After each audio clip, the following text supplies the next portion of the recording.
Captain Lisa Morgan stood frozen as the shower water cascaded down her back.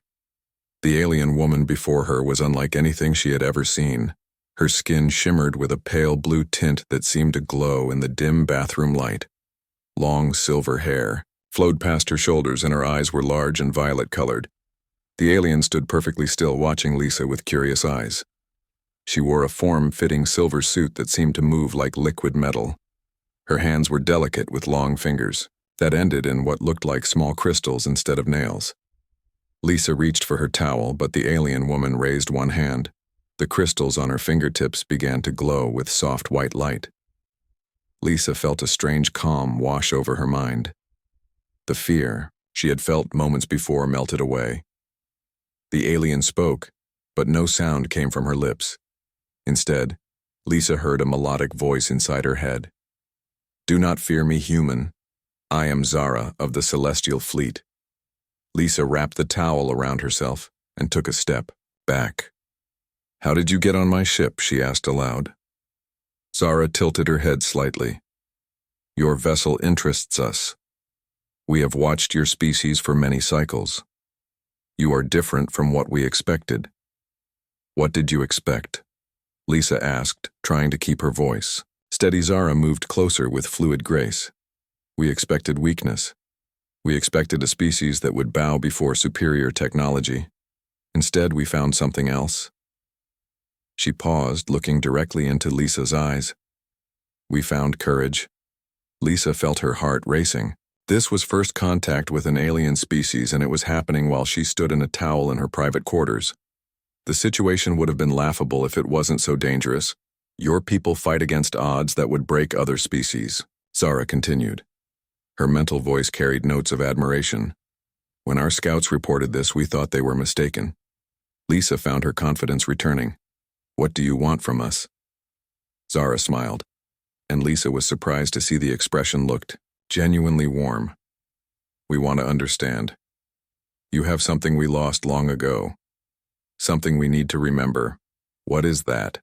"Hope," Zara said simply. "Your species never gives up. Even when facing extinction, you find ways to survive and grow stronger." Lisa thought about humanity's recent history. The war with the machine intelligence had nearly wiped them out. Entire colonies had been destroyed. Billions had died, but humanity had fought back. They had developed new technologies, new strategies. They had survived. "You could have destroyed us easily," Lisa said. "Why didn't you?" "Because destruction is easy," Zara replied. "Creation is hard. Your species creates beauty from chaos. You make art from pain. You find love in the darkest times. This is rare in the universe."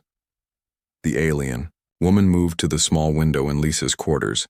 She gestured for Lisa to join her. Outside, the stars stretched endlessly in all directions. "My people once had this gift," Zara explained. "We were explorers and dreamers. We built wonders that spanned galaxies. But we became too focused on perfection. We forgot how to struggle, how to grow." Lisa stood beside her, still clutching her towel. "What happened to you?" "We achieved everything we wanted," Zara said sadly. "Perfect technology, perfect society, perfect peace. And in that perfection, we lost our souls. We stopped creating, stopped dreaming. We became empty." Lisa began to understand. "You want us to teach you." Zara turned to face her. "Your species has something we call the fire within. It burns brightest when challenged. When threatened, you become stronger, not weaker." Lisa thought about her crew, about humanity itself. They had faced impossible odds time and again. Each time they had found a way to overcome. The machine war had been the latest test. But not the first. "How do we know you won't just take what you want and leave?" Lisa asked. Zara reached out slowly and touched Lisa's hand. Her crystalline fingertips felt cool and smooth. "Because we need you to choose to share it. The fire within cannot be stolen or forced. It must be freely given." Lisa felt a strange sensation flow through her from the contact. She could sense Zara's emotions through the touch. There was loneliness there, ancient and deep. but also hope, fragile, but growing stronger. What? Are you asking from me partnership? Zara said. We offer our technology, our knowledge, our protection in exchange for something more valuable, which is the chance to learn from you, to remember what it means to truly live. Lisa looked out at the stars again. She thought about Earth, about her crew, about the future of humanity. This could change everything. The decision isn't just mine, Lisa said. My people will need to decide together. Zara smiled again.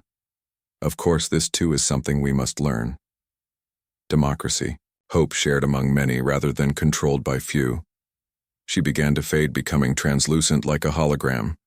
Wait, Lisa called out. Zara paused. I will return when you are ready.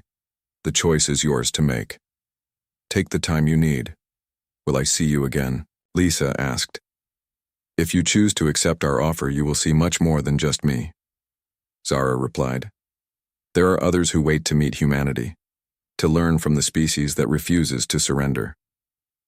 The alien woman vanished, leaving Lisa alone in her quarters.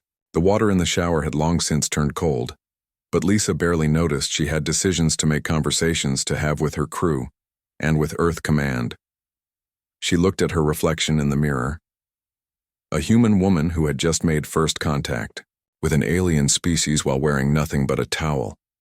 The absurdity of it made her laugh, but beneath the humor, she felt something else. She felt the fire within that Zara had spoken of, the determination to face whatever came next, the refusal to back down from a challenge. Lisa began to dress, thinking about what she would tell her crew. How do you explain that humanity might have just been offered the greatest opportunity in its history? And how do you explain that it came from a beautiful, alien woman who appeared in your shower?